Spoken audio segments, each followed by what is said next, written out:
Telangana assembly సమావేశాలు ప్రారంభమైన వెంటనే వాయిదా పడ్డాయి. మధ్యాహ్నం 2 గంటల వరకు అసెంబ్లీని వాయిదా వేశారు. కేబినెట్ సమావేశం నడుస్తున్నందున కాసేపు సభను వాయిదా వేయాలని అసెంబ్లీ వ్యవహారాల మంత్రి దుద్దిళ్ల శ్రీధర్ బాబు కోరిన నేపథ్యంలోనే మధ్యాహ్నం 2 గంటల వరకు వాయిదా వేశారు స్పీకర్ గడ్డం ప్రసాద్.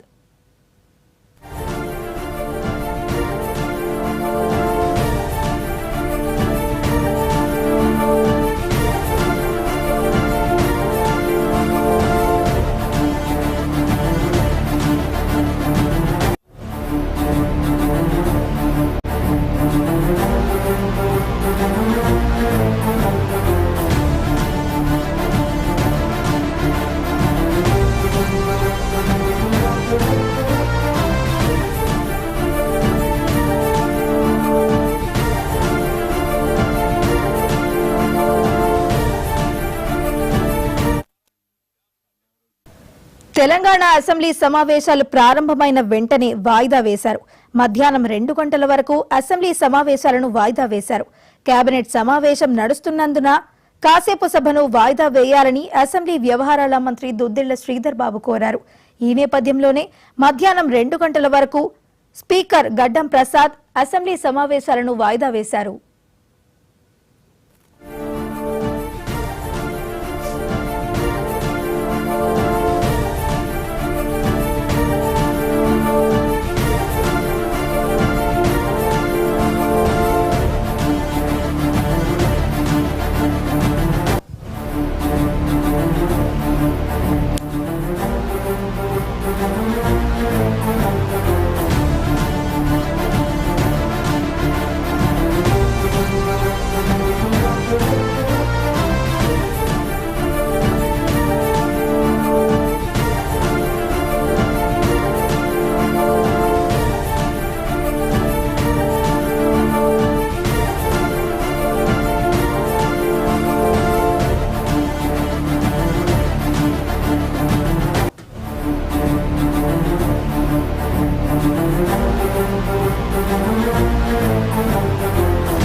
తెలంగాణ అసెంబ్లీ సమావేశాలు వాయిదా పడ్డాయి. మధ్యాహ్నం 2 గంటలకు తెలంగాణ స్పీకర్ గడ్డం ప్రసాద్ వాయిదా వేసినట్టు తెలుస్తుంది. నోట్స్ మినిట్స్ తయారీకి సమయం కోరారు శ్రీధర్ బాబు. ఈ నేపథ్యంలోనే తెలంగాణ అసెంబ్లీ సమావేశాలను మధ్యాహ్నం 2 గంటల వరకు వాయిదా వేశారు స్పీకర్. మరి ఇదే అంశానికి సంబంధించి మరింత సమాచారాన్ని మా ప్రతినిధి రామ్ నరేష్ లైవ్ లో అందించడానికి సిద్ధంగా ఉన్నారు. రామ్ నరేష్, చెప్పండి.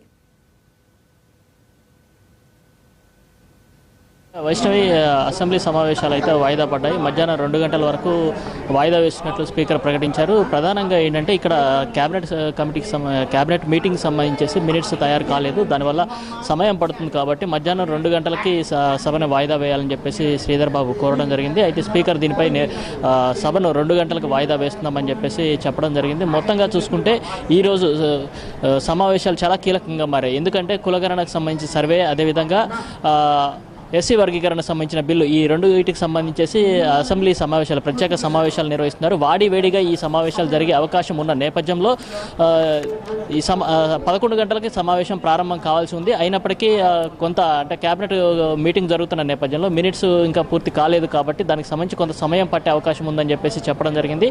దీంతో ఈ సభ 2 గంటలకు వాయిదా పడిందని చెప్పుకోవచ్చు. ప్రధానంగా ఏంటంటే కులగణనకు సంబంధించేసి, అంటే బీసీ రిజర్వేషన్ అమలు చేయాలంటే కులగణన చాలా కీలకంగా మారింది. దీనికి సంబంధించి రాష్ట్ర సబ్ కమిటీ ఏదైతే ఉందో ఆ సబ్ కమిటీ ద్వారా ఈరోజు కేబినెట్ సమావేశంలో దీనికి సంబంధించి నివేదిక ఇవ్వడం జరిగింది. ఉదయం 10 గంటల నుంచి కేబినెట్కు సంబంధించిన మీటింగ్ జరగడం జరిగింది. సీఎం అధ్యక్షన ఈ మీటింగ్ జరిగింది. ప్రధానంగా ఏంటంటే కులగణనకు సంబంధించి స్థానిక సంస్థల ఎన్నికలు త్వరలో స్థానిక సంస్థలు నిర్వహించాలి, దాంట్లో బీసీలకు సంబంధించి రిజర్వేషన్ 42% అమలు చేస్తామని చెప్పేసి ప్రభుత్వం చెప్పిన నేపథ్యంలో ఏదైతే ఈ కులగణన నివేదిక ఉందో ఆ నివేదిక తప్పుల తడకగా ఉంది, అంకెల గారడీగా ఉందని చెప్పేసి ప్రతిపక్షాలు విమర్శలు చేస్తున్న పరిస్థితి ఉంది. ఎందుకంటే జనాభా లెక్కల వ్యవహారంలో సెన్సస్ లెక్కలు ఏదైతే రేవంత్ సర్కార్ నిర్వహించిన కుల గణనకు సంబంధించిన ఏదైతే నివేదిక ఉందో ఆ నివేదికలో అన్ని తప్పులు తడకగా ఉంది. రాష్ట్ర జనాభా గత 10 ఏళ్ల నుంచి పెరుగుతూ వస్తుంది, కానీ ఆ లెక్కలు ఎక్కడ ఈ ఏదైతే నివేదిక ఉందో ఆ నివేదికలో చూపించలేదని చెప్పేసి ప్రతిపక్షాలు విమర్శించిన పరిస్థితి ఉంది. ప్రధానంగా ఏంటంటే జనాభా గతంలో కేసీఆర్ సకల సమగ్ర సర్వే నిర్వహించారు. దానికి సంబంధించి అప్పటికి ఇప్పటికి లెక్కలు చూసుకుంటే కేవలం 30 లక్షల మంది పెరిగారని చెప్పేసి చూపిస్తున్నారు. కానీ జనాభా ప్రాతిపదికన చూసుకుంటే ఈ లెక్కలు చాలా తప్పులు తడకగా ఉందని చెప్పేసి 3,70,00,000 మంది ఉన్నారని చెప్పేసి చూపిస్తున్నారు. ఇది కరెక్ట్ కాదు అని చెప్పేసి కాంగ్రెస్ పార్టీకి సంబంధించిన కొంతమంది ఎమ్మెల్యేలు కూడా ఈ లెక్కలు కరెక్ట్ కాదు అని చెప్పేసి చెప్తున్న పరిస్థితి అయితే ఉందనుకోవచ్చు. ఎందుకంటే ఇక్కడ బీసీ కులగణనకు సంబంధించి అంటే బీసీ లెక్కలు అంటే కులగణనలో ప్రధానంగా సామాజిక ఆర్థిక విషయాలన్నింటిని కూడా అంటే వాళ్ళ ఉపాధికి సంబంధించిన అన్ని విషయాలను ఇంటింటికి సర్వే నిర్వహించేసి దానికి సంబంధించిన నివేదిక రూపొందించాం. దాని ద్వారా బీసీలు 46.2% ఉందని చెప్పేసి ప్రభుత్వానికి ఒక నివేదిక వచ్చింది. కానీ దీనిపై విమర్శలు వ్యక్తమవుతున్నాయి. ఇటు కాంగ్రెస్ పార్టీకి సంబంధించిన ఎమ్మెల్సీలు కానీ ఎమ్మెల్యేలు కానీ దీనిపై విమర్శలు చేస్తున్న పరిస్థితి ఉంది. ఎందుకంటే దీన్ని పూర్తిగా సమగ్ర సర్వే చేయలేదని చెప్పి చాలామంది ఎమ్మెల్యేలు కానీ అదేవిధంగా ఎమ్మెల్సీలు కూడా చెప్తున్న పరిస్థితి అయితే ఉంది. అదేవిధంగా ప్రతిపక్షాలు దీనిపై తీవ్ర విమర్శలు చేస్తున్నారు. ఎందుకంటే లెక్కలు కరెక్ట్ కాదు, ఏదైతే మీరు చెప్తున్న లెక్కలు కరెక్ట్ కాదు. గత 10 ఏళ్ల నుంచి జనాభా పెరుగుతూ వస్తుంది, కానీ ఆ లెక్కలు ఎక్కడ మీరు చూపించలేదు. కేవలం గతంలో ఏదైతే 10 ఏళ్ల క్రితం ఉన్న లెక్కలు ఏదైతే ఆ లెక్కలను చూపిస్తున్నారు. ఈ సమగ్ర కుటుంబ సర్వే అనేది జరగలేదు అని చెప్పేసి చెప్తున్న పరిస్థితి ఉంది. కాబట్టి బీసీలు 46%, 46.2% అనేది కరెక్ట్ కాదు. ఇది దాదాపు 56 పైనే ఉంటుంది, అంటే దాదాపు 60% వరకు ఉంటుంది అని చెప్పేసి చెప్తున్న పరిస్థితి ఉంది. కాబట్టి ఈ రోజు సభలో దీనిపై చర్చ పెడితే మాత్రం వాడివేడిగా చర్చ జరిగే అవకాశం ఉన్నట్టుగా తెలుస్తుంది.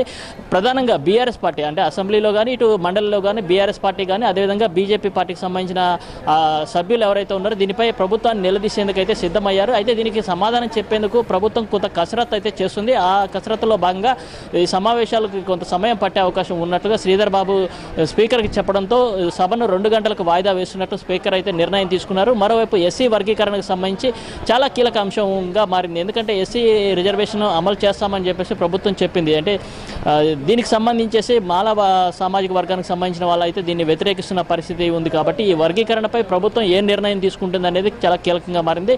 ఒకవేళ ఎస్సీ వర్గీకరణకు అనుకూలంగా ప్రభుత్వం నిర్ణయం తీసుకుంటే తాము ఆందోళనకు సిద్ధమని చెప్పేసి ఇప్పటికే మాల సామాజిక వర్గానికి సంబంధించిన వాళ్ళు చెప్తున్న పరిస్థితి ఉంది. కాబట్టి ప్రభుత్వం ఆచితూచి వ్యవహరిస్తున్న పరిస్థితి అయితే ఉంది. ఎందుకంటే ఒకవేళ ఈ వర్గీకరణ అమలు చేయాలంటే మాత్రం కొంత ఇబ్బందికరమైన పరిస్థితులు ఉన్నాయి ప్రభుత్వానికి. కాబట్టి ఈ సభలో దీనిపై చర్చ జరుగుతుంది, వాడివేడి చర్చ జరుగుతుంది. కాబట్టి దీనికి సంబంధించి ప్రభుత్వం ఎలా ముందుకు వెళ్తుంది అనేది చూడాల్సిన పరిస్థితి ఉంది. Vaishnavi. Right, thank you Ram Naresh.